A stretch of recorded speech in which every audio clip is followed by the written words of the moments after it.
Good morning, student. How are you? Are you fine? चलो, take out your science book.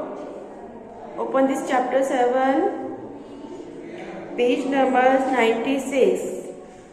Yes. तो कल तक आप लोगों को बता दिया था बेटा कि भाई हमारे जो पार्टों का जो वर्गीकरण किया था उसको हमने 5 पार्टों में डिवाइड किया था। नंबर 1 था हमारा मोनेरा, फिर protista, fungi, Plantae and animalia. अब देखिए, अब हम बात करेंगे प्लांटी है, जो प्लांटी की जो क्लासिफिकेशन है उसके बारे में आज डिस्कस करेंगे। प्लांटी क्या होता है? पौधों में प्रथम स्तर का जो वर्गीकरण होगा इन तथ्यों पर ही आधारित है कि पादप शरीर के प्रमुख घटक पूर्ण रूप से विकसित एवं विभेदित होते हैं। कि जो पादप शरीर के जो प्लांटी वाले होते हैं पूर्ण रूप से विकसित होंगे और अच्छे से ये क्या होंगे, विभेदित भी होते हैं। वर्गीकरण का अगला स्तर पादप शरीर में जल तथा अन्य पदार्थों को सम्मोहन करने वाले विशिष्ट ऊतकों में की उपस्थिति के आधार पर भी किया जाता है। तत्पश्चात वर्गीकरण प्रक्रिया के अंतर्गत यह देखा जाता है कि पौधों में बीज धारण की क्षमता है या नहीं। भाई हमारे जो पौधे हैं उनके अंदर बीज बनने की कैपेसिटी है या नहीं, ये पौधे जो है बीज बना सकते हैं या नहीं बना सकते। यदि बीज धारण की क्षमता है तो बीज फल के अंदर ही विकसित होगा, और अगर नहीं है तो वो बीज फल के अंदर विकसित भी नहीं होता है। अब उसमें नंबर 1 है, ये जो हमारी प्लांटी है इसको हमने क्या किया, 5 पार्ट में डिवाइड कर दिया। किसके आधार पर? बीज धारण की क्षमता के आधार पर, कि ये बीज को धारण कर सकती है या नहीं कर सकते। ऐसे पादप जो बीज को धारण करने की कैपेसिटी होती है या जिनके अंदर बीज पाया जाता है, वो उनके आधार पर, एक वो पादप जिनके अंदर बीज नहीं पाया जाता उन प्लांटों के आधार पर हमने क्या किया, इस प्लांटी को 5 पार्ट में डिवाइड कर दिया। नंबर 1 हो जाएगा इसमें थैलोफाइटा।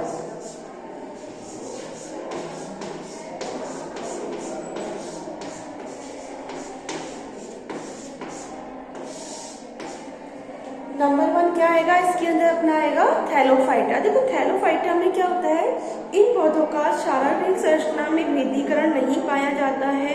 इनकी संरचना जो है उसको विभेद करना पॉसिबल नहीं होता। इस वर्ग के पौधों को सामान्यतः हम शैवाल भी कहा जाता है। ये मुख्य रूप से हमारे जल में पाए जाने वाले होते हैं। तो ये कौन से हो जाएंगे? शैवाल। और जो कहाँ पाए जाते हैं? हमारे जल के अंदर।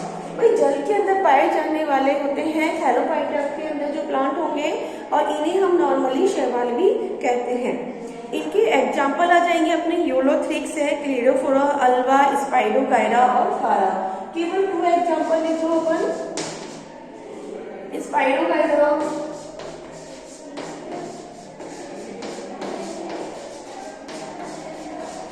अल्वा और फारा। ठीक है, ये तो बात कर ली हमने थैलोफाइटा की। तो थैलोफाइटा के अंदर क्या होगा, वे ऐसे पादप पाएंगे जो केवल किसमें पाए जाते हैं? अपने जल के अंदर पाए जाते हैं। इन्हें नॉर्मली हम शैवाल के नाम से भी जानते हैं।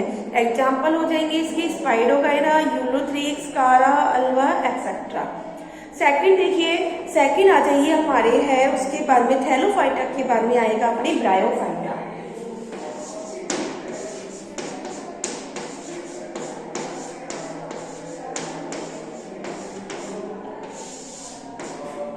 बाद में क्या आ जाएगा? अपने ब्रायोफाइटा। देखो ब्रायोफाइटा में क्या होता है, इस वर्ग के पौधों को पादप वर्ग का उभयचर भी कहते हैं।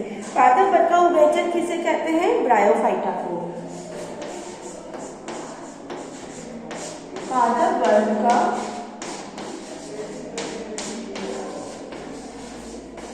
उभयचर। देखो पादप वर्ग का उभयचर क्यों कहते हैं? क्योंकि इस थैलोफाइटा के अंदर ऐसे पादप आते हैं जो हमारे, कुछ पादप तो हमारे प्लांट में भी, जल में भी पाए जाते हैं, और कुछ हमारे ऐसे प्लांट भी होते हैं जो हमारे कहाँ होते हैं?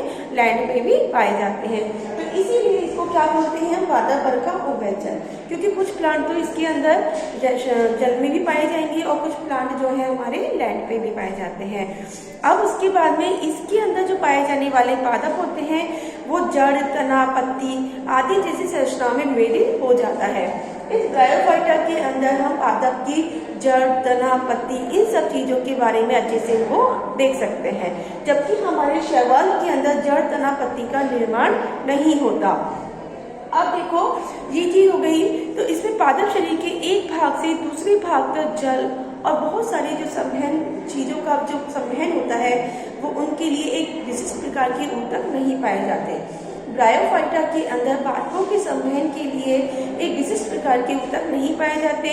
वो धीरे धीरे हम जैसे आगे बढ़ेंगे टेरिडोफाइटा, जिम्नोस्पर्म, एंजियोस्पर्म उसके अंदर पाए जाते हैं। तो ब्रायोफाइटा में ये नहीं होगा। अब इसके एग्जाम्पल क्या हो जाएंगे, मार्श यानी फ्यूलेरिया या मॉर्केशिया। एग्जाम्पल देखो इसके, मार्केशिया,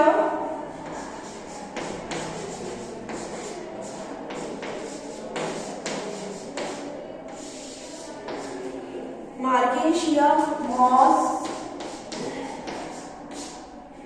इसको हम फ्यूलेरिया भी कहते हैं। मार्केशिया इसे मॉस या फ्यूलेरिया भी कहते हैं। अब आ जाओ अपने टेरिडोफाइटा में। ये हमारे दो हो गए थैलोफाइटा, ब्रायोफाइटा। अब थर्ड हो जाएगा अपना टेरिडोफाइटा।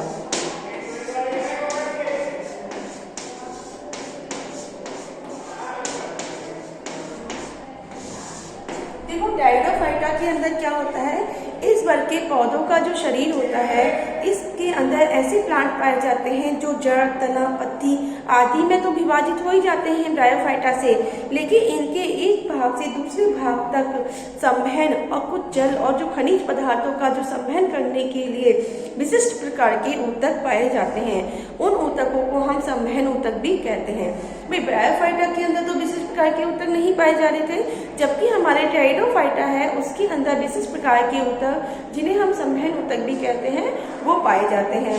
अब इसका एग्जाम्पल हो जाएगा हमारा मॉर्शिलिया, फर्न, हॉस्टेल एक्सेट्रा। तो इसके एग्जाम्पल क्या हो जाएंगे अपने, marsilea, fern and etcetera.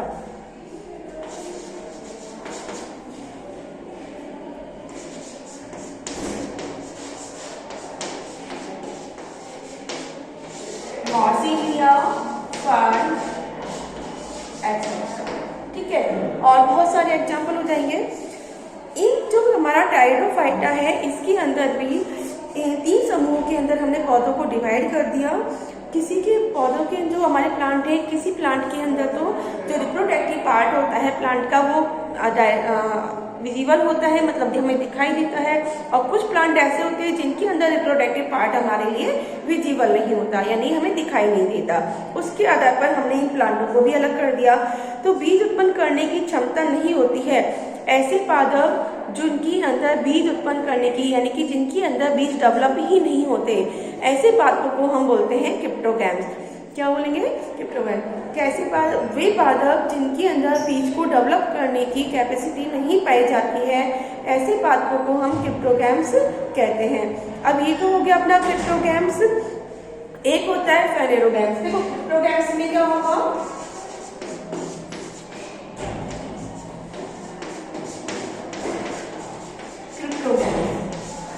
Cryptogams में पादप जिनके अंदर बीज डेवलप होने की कैपेसिटी नहीं पाई जाती है वो कहलाते हैं हमारे क्रिप्टोगैम्स। बीज नो डेवलपमेंट फील्ड, नो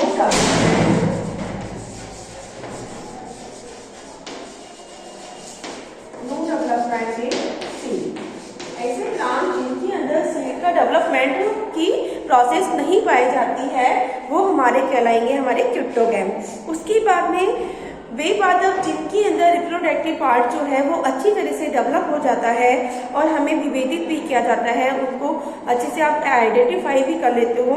ऐसे पादपों को जिनके अंदर बीज भी डेवलप होता है, ऐसे पादपों को बोलेंगे हम फेनेरोगैम्स।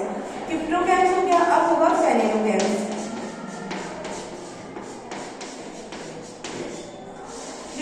क्रिप्टोगैम्स हो गया, क्रिप्टोगैम्स के बाद में आता है फेनेरोगैम्स। फेनोग्राम्स के अंदर ऐसे प्लांट होते हैं जिनके अंदर बीज भी अच्छे से डेवलप हो जाएगा और हमें अच्छे से विजिबल भी होगा। रिप्रोडक्टिव पार्ट जो है वो भी हमें दिखाई देने लग जाएंगे। तो ऐसे प्लांटों को कहा जाता है फेनेरोगैम्स कहते हैं। तो ये फेनेरोगैम्स और क्रिप्टोगैम्स जो है हमारे किसके अंदर पाए जाएंगे? अपने टेरिडोफाइटा के अंदर ही। बीज लैंगिक जनन के बाद उत्पन्न हो जाते हैं और बीज के अंदर भ्रूण के साथ संचित खाद्य पदार्थ भी पाया जाता है। जब इनके अंदर बीज पाया जाएगा तो उस बीज के अंदर फूड जो खाद्य पदार्थ होता है वो भी उसके अंदर स्टोर हो जाता है। अब आ जाता है, अब ये जो हमारा टेरिडोफाइटा है, बीज के आधार पर हमने बीज की अवस्था के आधार पर हम टेरिडोफाइटा को दो पार्टों में डिवाइड कर देते हैं। अब ये जो टेरिडोफाइटा है इसको हम बीज की उपस्थिति के आधार पर कि बीज कैसा है उसके आधार पर हम टेरिडोफाइटा को दो पार्टों में डिवाइड कर देंगे। फर्स्ट पार्ट हो जाएगा हमारा, या तो हम इसी के अंदर लिख सकते हो एंजियोस्पर्म या जिम्नोस्पर्म, नहीं तो आप इसको दो पार्टों में डिवाइड कर लो।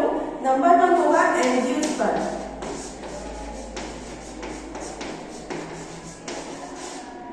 एंजियोस्पर्म और सेकंड हो जाएगा अपना जिम्नोस्पर्म।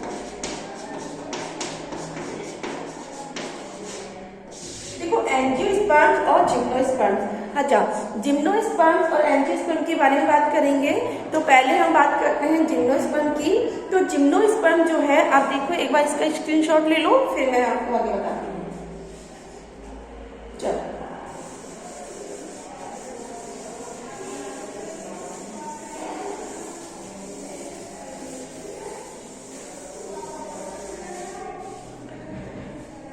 तो हमने क्या किया था,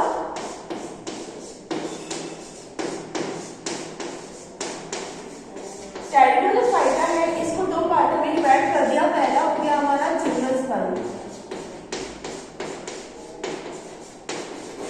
और सेकंड हो जाएगा हमारा एंजियोस्पर्म।